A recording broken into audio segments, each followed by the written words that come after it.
kita, atau hanya sekedar memberikan informasi sekilas saja ya.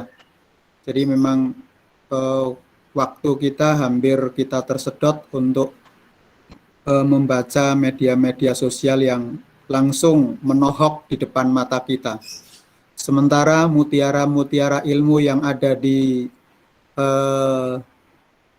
rak-rak buku ataupun di harddisk di server-server ini nggak tersentuh karena energi kita habis hanya membaca yang permukaan, atau media-media sosial itu kan permukaan. Padahal untuk menguasai suatu ilmu kita harus mempunyai kemampuan memahami core-nya, intinya. Dan intinya itu ada pada berbagai artikel jurnal, kemudian referensi-referensi yang terpercaya ya. Mungkin kalau grup Anda adalah yang dimiliki adalah grup-grup yang terkait dengan peningkatan kompetensi. Contohnya Anda punya grup peminat kajian hukum ekonomi syariah. Kalau itu ada grup itu, isinya ya ada informasi terkait hukum ekonomi syariah. Jadi sampah-sampah informasi yang masuk ke situ langsung di-cut. Kalau Anda menjadi adminnya, ini adalah wacana hanya untuk bicara ekonomi syariah. Kalau bicara politik ataupun isu-isu yang tidak jelas ataupun mungkin hoax-hoax yang masuk di situ langsung di-cut. Nah, kalau punya sumber yang data kuat, katakanlah mungkin dari seorang pakar yang kompatibel ataupun yang berkompeten memposting sesuatu ke grup itu, oke, di forward ke situ. Nah, itu kita bisa membangun suatu basis keilmuan yang kokoh, yang mantap ya. Tapi kalau tidak, kita hampir waktu kita habis untuk yang guyon-guyon saja ya. Guyon-guyon saja, meninggalkan jejak digital yang tidak bermanfaat itu. Maka inilah ya, kita harus memanage waktu. Maka tugas terkait dengan membaca buku ini coba Anda renungkan, coba Anda refleksikan sehingga Anda betul-betul mendapat manfaatnya. Kalau Anda mendapat tugas membaca buku tidak mendapatkan manfaat, sungguh itu sangat rugi.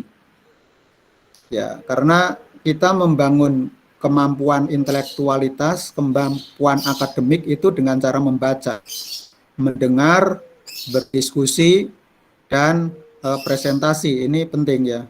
Kemudian menuliskan kembali. Nah, ini saatnya kalau mungkin 1 bulan pertama itu Anda adalah membaca, maka saat ini adalah Anda sedang menuliskannya. Ketika menulis, maka tidak mungkin orang bisa menulis tanpa membaca atau mendengar. Sementara kalau yang didengar atau yang dilihat adalah sampah informasi, apakah kita bisa memilah dan menjadi informasi yang berguna, menjadi suatu pembelajaran, bahan pembelajaran bagi kita atau tidak?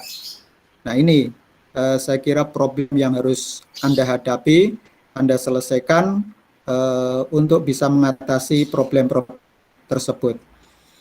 Maka tugas membaca ini di pertemuan yang kelima ini, semoga Anda sudah menemukan mutiara-mutiara yang ada di dalam buku itu. Di depan saya katakan bahwa itu saya tidak mengarahkan Anda untuk membaca ini dan itu buku tentang sosiologi hukum. Tapi itu adalah pilihan Anda. Ketika Anda mencari mungkin di mesin pencarian itu, Anda menemukan judul itu, kemudian Anda jatuh cinta pada buku itu, maka semoga kecintaan Anda terhadap buku itu sampai membalung sumsum gitu ya, sehingga menjadi pengetahuan yang sangat kokoh pada diri Anda, dan Anda menjadi kompeten, Anda mempunyai otoritas untuk berbicara tentang sosiologi hukum, sekalipun membaca 1 buku. Nanti di kelas ini kalau ada 40 mahasiswa, berarti Anda akan membaca 40 buku. Coba, luar biasa ya Mbak ya, Mas.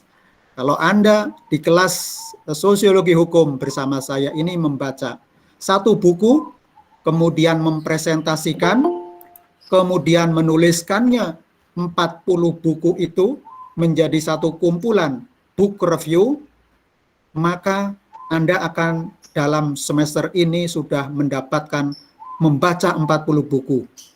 Luar biasa.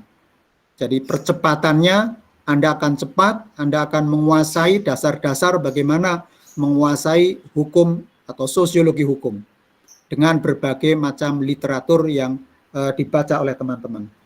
Maka nanti ketika pertemuan ke-6, Anda presentasi juga harus sungguh-sungguh untuk mempresentasikan hasil membaca Anda itu dengan cara yang menarik. Sehingga keyword-keyword atau kunci-kunci pengetahuan itu Anda dapatkan di dalam buku itu. Ketika Anda bisa menguasai kunci-kunci, konsep-konsep dasar, kemudian Anda bisa mengembangkannya menjadi pisau analisa untuk menganalisis problematika hukum yang ada di tengah-tengah masyarakat, maka itu adalah satu keunggulan yang akan Anda dapatkan. Tetapi sebaliknya, apabila Anda tidak mampu menangkap pesan yang ada di dalam buku itu, kemudian Anda melalui begitu saja waktu yang Anda miliki, tidak mendapatkan efek, dampak dari apa yang Anda pelajari, maka ya terserah Anda. Itulah kompetensi. Kontrak kita di awal kuliah adalah Anda membaca buku, satu buku sosiologi hukum, Anda menuliskannya buku itu dengan cara yang terbaik, bisa melalui resensi, dengan cara resensi, ada dengan cara resum, dan tingkat yang tertinggi adalah review buku. Jadi menggali isi buku itu, menuliskannya kembali dengan bahasa dan kreativitas bahasa yang Anda miliki. Sehingga Anda sudah melalui suatu proses perenungan dalam membaca buku itu. Kalau ini Anda tradisikan menjadi tradisi akademik, maka dampaknya adalah Anda akan menjadi profesional hukum, menjadi ahli hukum, menjadi atau sesuai dengan capaian pembelajaran atau sesuai dengan visi misi Fakultas Syariah dan Prodi Hukum Ekonomi Syariah, bahwa Anda akan menjadi seorang profesional hukum sebagai hakim, sebagai advokat, sebagai konsultan hukum, menjadi dewan pengawas syariah, menjadi pengusaha yang sukses tetapi berbasis pada scientific hukum ekonomi syariah.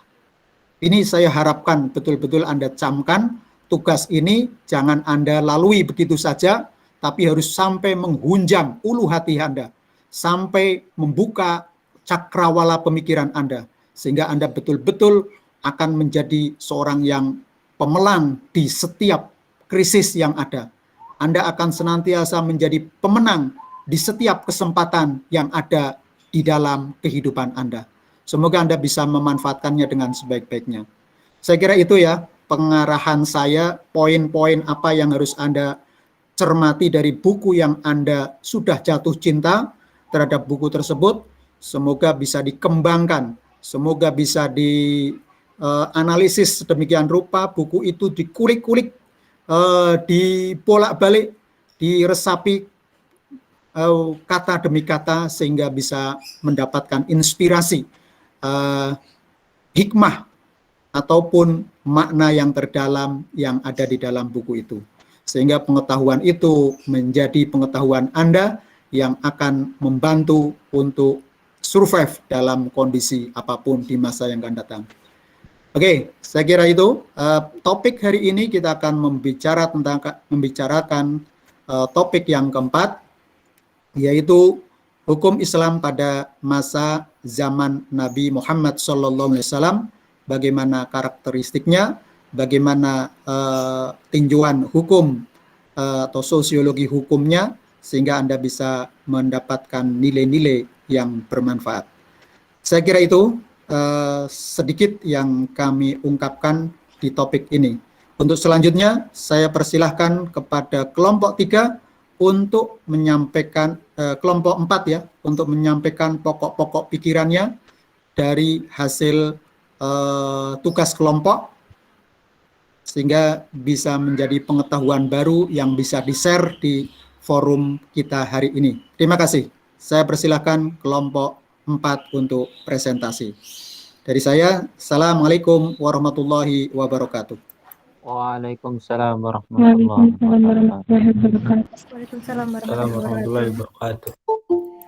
Waalaikumsalam warahmatullahi wabarakatuh. Baiklah,